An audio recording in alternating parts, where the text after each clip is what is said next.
Hello staff, this is Eric Olson talking to you today about professional development. And this fine October 14th fall day, I have brought together three amazing friends. I have Lana Talborg here, I have Barb Wilson, I have John Weekly, and then virtually at home we have Melissa Erickson, and we are going to be talking about the future of education. I know that education feels very different right now. We are navigating our 2020 school year through a pandemic. This has brought us time to reflect, and this has brought forth a lot of change. That change and all the changes that we've seen this year have made each one of us have to work harder than we have ever worked before. We just want to make sure that you know that this work is very noticed, and we appreciate you very much. We also want to explain and show how what we are doing right now is creating a better educational future for the children and students of Monticello Public Schools. Good morning, staff.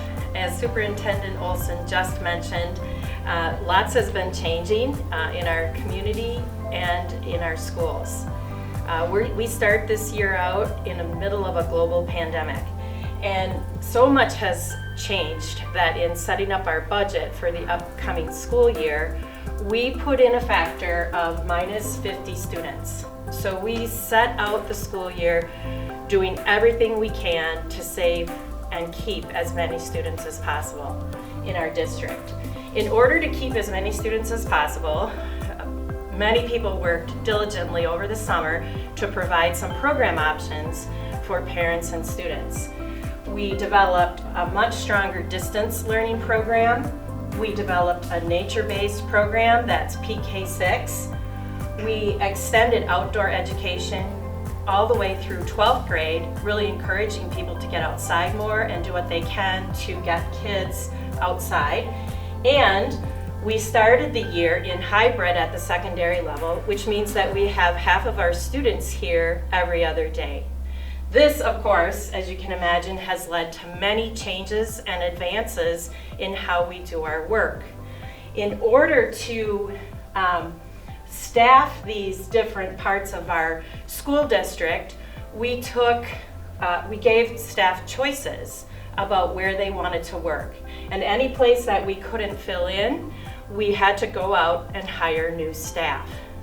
With all of that really diligent work over the summer, we were able and anticipated starting the school year even, which was a great accomplishment for us. All of our students were coming back because they were given options, many different options, and were able to pick the option that best met the needs of their children and their families. When we actually started the school year, and after we got everyone in the seats and a couple of weeks in, we discovered that we are actually 56 students down in our enrollment.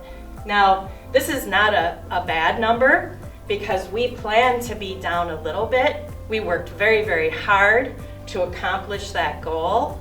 But one thing that we know and we learned through this process is that how we do education has changed. And to meet the needs of our students, our families, we have to continue to expand our distance learning options, our nature-based options, and we will definitely see more hybrid options at all levels. Not just this school year, but I think in the years to come as well. So with that in mind, all of these changes in programming, we know that it has changed jobs. It's changed the way we do our work. Everyone's job has changed. Whether you're a teacher, a custodian, a secretary, a principal, all of our jobs has changed as a result of the pandemic and the changes in education.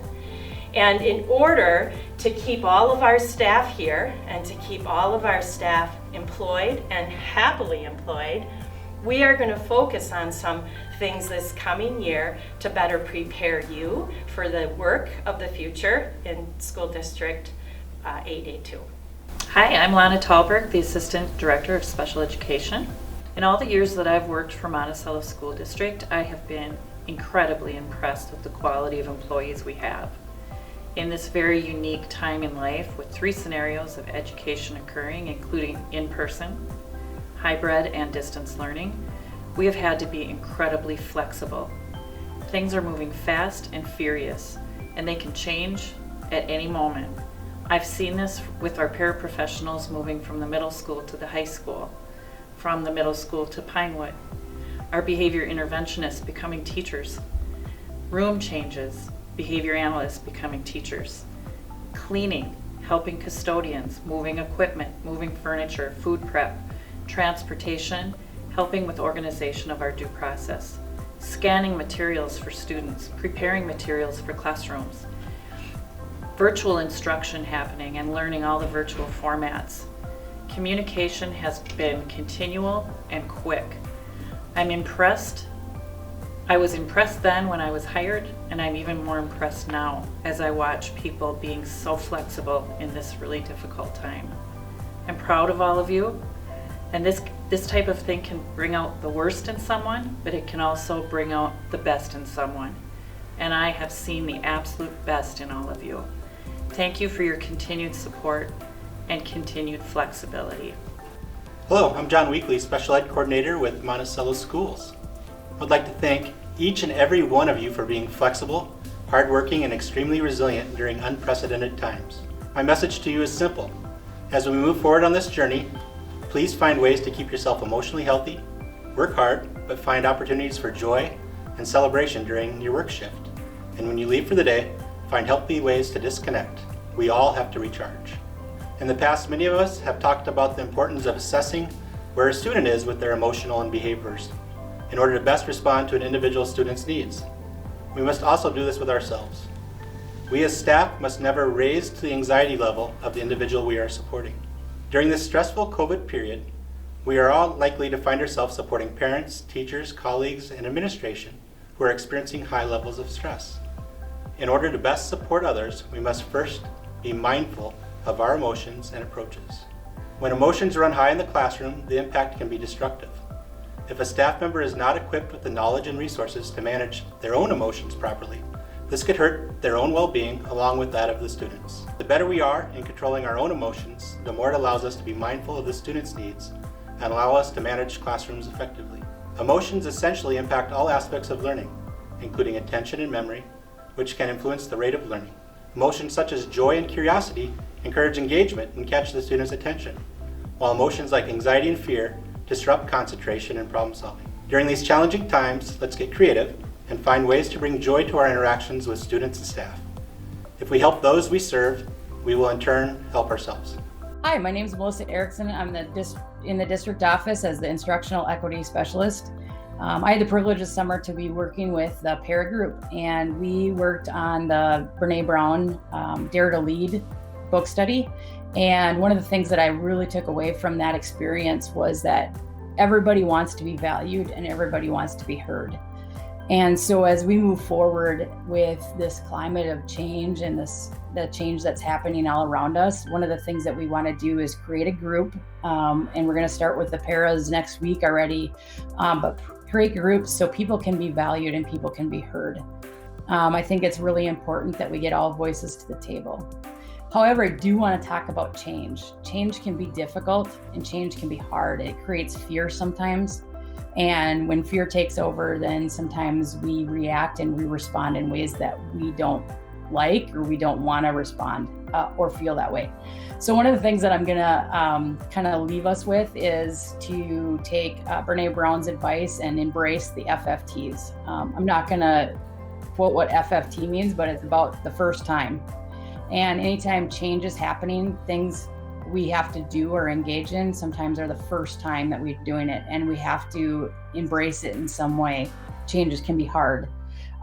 So embracing the FFT really means, the one way that we can do it is that we name it. We name what it is that we're embracing, the change. We normalize it. We can feel fear and still be excited about something new. We can put it in perspective, and that's really important to do. We just take one day at a time when we're in change. We need to put it in perspective and realize that we're not going to know everything. There's an unknown. And then do a reality check. And that's embracing the suck sometimes, and that knowing that we'll find a way through. So if you want to check out what an FFT is, Brene Brown has it on the podcast called Unlocking Us. And so I just want to leave us with the idea that change is good and scary, and it can be both, and it's okay. And so to embrace the change, we have to also embrace the scary, and then we move forward. And then when we look back, we realize it wasn't as bad as we thought it was. So I'm going to leave us with that. Also leave us with the idea that we will be creating groups, and so everybody can sit at the table and bring in their perspective. So thank you for all the work you do. Thanks for being with us today. I have closing here. I just want to summarize with 3 points that I think will help us all move forward in a positive way and get through this year better and stronger. The first one is that we have to remain flexible, especially in what we see as our assignment to be. Our work is changing, it's changing constantly, and we just need to stay flexible, pitch in where we can, and learn new skills to do the work that's in front of us. Our goal is, point number 2, we want to keep people working. It's better for them, it's better for our students, it's better for our community. We're really committed to doing what we can to change our schools to meet the needs of the community and keep you employed. And finally, we are asking all of our employees to engage in professional development in deeper ways than we ever have in the past. We are facing big challenges that we can do it, and we just have to learn how to do it in a new way. We're going to focus our professional development this year around distance learning. We're going to explore and learn a lot more about nature-based education and how do we integrate outdoor education into our in-school programming, as well as really work to have a deeper understanding of equity and understand who our students are better, who our families are better, so that as a school district we can meet the needs of our community and stay strong and healthy into the coming years. Thank you for your work.